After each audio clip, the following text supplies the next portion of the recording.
Hello बच्चों, आप सभी को जय हिंद। बच्चों, आप सभी के बीच में उपस्थित हूँ आज छोटी छोटी मगर कुछ मोटी बातों को लेकर के। फर्स्ट ऑफ ऑल, हमें यह समझना पड़ेगा कि परीक्षा क्या है और परीक्षा से डरना चाहिए कि नहीं डरना चाहिए।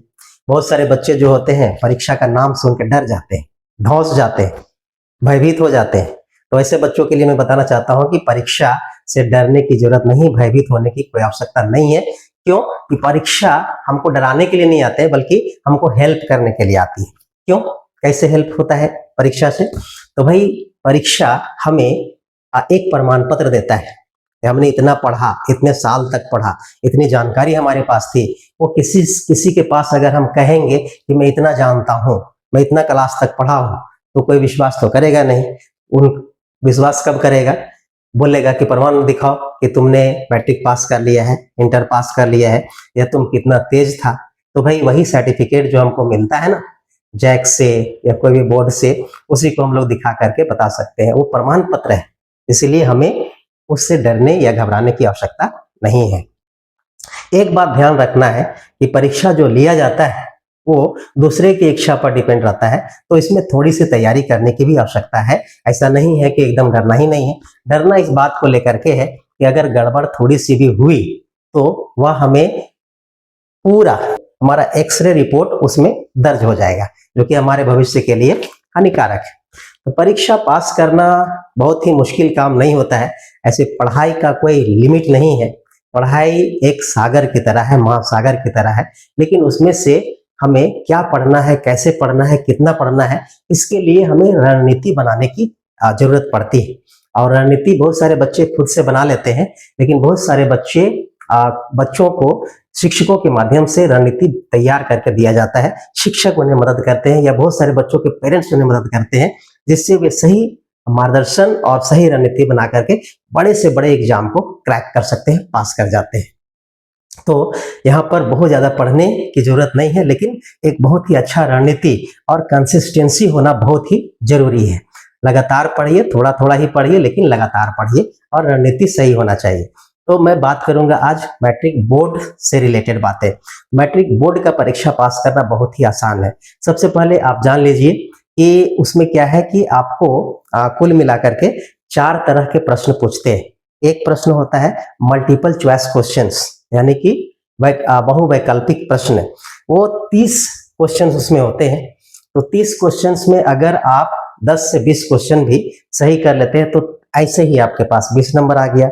उसके बाद वेरी शॉर्ट जो क्वेश्चंस होते हैं, अति लघु उत्तरीय, वो 8 क्वेश्चंस आपको मिलेंगे। उसमें से 6 क्वेश्चन करना है। एक क्वेश्चन का मार्क्स है 2 नंबर, तो 12 नंबर का आपका अति लघु उत्तरीय प्रश्न से आ जाते हैं। उसके बाद क्वेश्चन पूछते हैं शॉर्ट आंसर टाइप क्वेश्चंस, लघु उत्तरीय, क्योंकि 3 नंबर वाला होता है।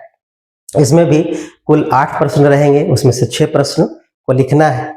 और उसके बाद लॉन्ग आंसर टाइप रहता है, वह रहता है आपके पास 4 प्रश्न, मतलब 6 प्रश्न रहता है, उसमें से 4 आपको लिखना है और एक प्रश्न का टोटल मार्क्स होता है 5 नंबर। तो कहने का मतलब है कुल थ्योरी जो आपका एग्जाम होगा वो 80 नंबर का होगा।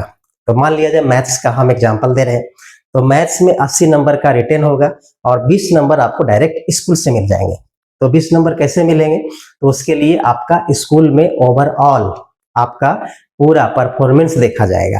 अगर स्कूल में आपने अच्छी तरह से स्कूल को सहयोग किया है हर एक क्षेत्र में, तो फिर आपको प्रत्येक सब्जेक्ट में 20 नंबर भी मिल सकता है। लेकिन अगर गड़बड़ किए होंगे, जैसे उपस्थित नहीं रहे होंगे, कोई कार्यक्रम में भाग नहीं लिए होंगे, आपका योगदान अच्छा नहीं रहा, तो फिर आपके मार्क्स कट जाते हैं। चलिए हम मान के चलते हैं आपने अच्छा स्कूल में किया है तो 20 नंबर के हकदार है।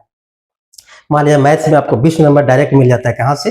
प्रैक्टिकल या आंतरिक मूल्यांकन से। ठीक है। उसके बाद रहा 80 नंबर का जो थ्योरी है, उसमें से आपको पास करने के लिए कम से कम 20 से 22-23 नंबर की दरकार पड़ती है। तो 22-23 नंबर आराम से लाया जा सकता है। ऑब्जेक्टिव में ही 30 में अगर आप 15-20 कर लेते हैं तो 2-4 नंबर इधर से मिल जाएगा। तो वो सब मतलब बहुत ही आसान है। आपको करना क्या है कि परीक्षा हॉल में जब जाते हैं तो फिर आपको जितने प्रश्न दिए जाते हैं उन सभी के सभी प्रश्नों को सबसे पहली बात एकदम मतलब कि अटेम्प्ट करना है, कोई छोड़ना नहीं। अब परीक्षा आपके जो क्वेश्चंस होते हैं उसमें ऊपर एक बड़ा सुंदर सा लाइन लिखा रहता है, फर्स्ट में ही लिखा रहता है कि परीक्षार्थी यथासंभव अपने ही शब्दों में उत्तर दे। इस पर विशेष फोकस, विशेष ध्यान रखना चाहिए बच्चों को। हर एक परीक्षा में यह क्यों लिखा रहता है? यह इसलिए लिखा रहता है क्योंकि जो एग्जामिनर होता है या बोर्ड जो है वो यह एक्सपेक्ट करता है कि आप खुद से सीख करके यहाँ पर आए परीक्षा देने के लिए, आप किसी का नकल करने के लिए नहीं आए। नकल मतलब कि आपने अगर टीचर का दिया हुआ नोट्स आपने रट लिया तो वह भी एक नकल है। आपने किताब के हूबहू लाइन को अगर आपने रट लिया, उसी को वहां लिख दिया, वह भी एक नकल है। और अगर क्लास में चिट पुर्जा अगर लेके गए और उसी में से लिखते हैं तो वह भी एक नकल है। तो हम लोग को ध्यान रखना चाहिए, अगर अच्छे मार्क्स चाहते हैं तो सबसे पहली बात कि आपको अपने शब्दों में उत्तर देना होगा। अपने शब्दों का मतलब क्या कि आप जब विषय वस्तु को अच्छी तरह समझ रखते हैं तो आपका लैंग्वेज आपका खुद का होगा। उसमें जो शब्द, उसमें जो सेंटेंस आप देंगे वो खुद का होगा, भले ही उसका जो थीम है वह वही रहेगा जो होना चाहिए। मैथ्स बनाने के मान लिया जाए एक तरीका होता है, तो तरीका जो होता है पैटर्न वही होता है, लेकिन उसमें हम अपने शब्दों को, अपने भाषा को वहां पर लिखते हैं। जैसे कि अगर एक ही क्वेश्चन को 10 तरह के बुक्स में हम पढ़ेंगे तो हर एक बुक्स में एक ही लैंग्वेज नहीं रहता है, लेकिन उसका थीम जो होता है, उसका जो मूल प्रश्न बनाने का जो तौर तरीका होता है वो एक ही, लगभग एक ही होता है, लेकिन भाषा में अंतर हो जाता है। किसी की भाषा बहुत आसान हो जाती है, किसी का थोड़ा टफ लगता है, ठीक है। या फिर अगर आप एक ही विषय को विभिन्न शिक्षकों से पढ़ते हैं तो वे शिक्षक उसको वैसे ही बताएंगे जो होना चाहिए, लेकिन उसका भाषा, उनका बताने का तौर तरीका अलग हो जाता है। तो भाई सबसे पहले आपको ध्यान देना चाहिए कि आप अपने भाषा में ही आप उत्तर वहां पर दें और सारे प्रश्नों को अटेम्प्ट करें। ऑब्जेक्टिव प्रश्न हो या कोई भी प्रश्न हो, थोड़ा कंसिस्टेंसी, थोड़ा ध्यान दे करके, सोच करके और अपने से बनाने का प्रयास करें, किसी का नकल नहीं करें। परीक्षा हॉल में बहुत सारे टीचर्स भी गलत उत्तर लिखवा देते हैं, या बहुत सारे आपके जो सहपाठी हैं उनसे भी भूल चूक हो जाती है, वो भी गलत आंसर आपको लिखवा सकते हैं। इससे बचना चाहिए। दैट मीन्स आपको खुद पर आत्मविश्वास होना चाहिए। सेल्फ कॉन्फिडेंस बहुत बड़ी चीज है, इसको ध्यान देंगे। कोशिश करना है बहुत ही सावधानी पूर्वक और सभी के सभी प्रश्नों को अटेम्प्ट करने का। उम्मीद करता हूं कि आप लोग परीक्षा को बहुत ज्यादा सीरियस लेकर के नहीं चलेंगे, बहुत ही सही तरीका से एक रणनीति बना करके और बहुत ही सोच समझ करके परीक्षा लिखेंगे। और मैं आज का वीडियो यहीं समाप्त करता हूं। मिलता हूं नेक्स्ट वीडियो में और उसमें डायरेक्ट मैं बात करूंगा आपके विषय पर, ठीक है। तब तक के लिए धन्यवाद। जय हिंद।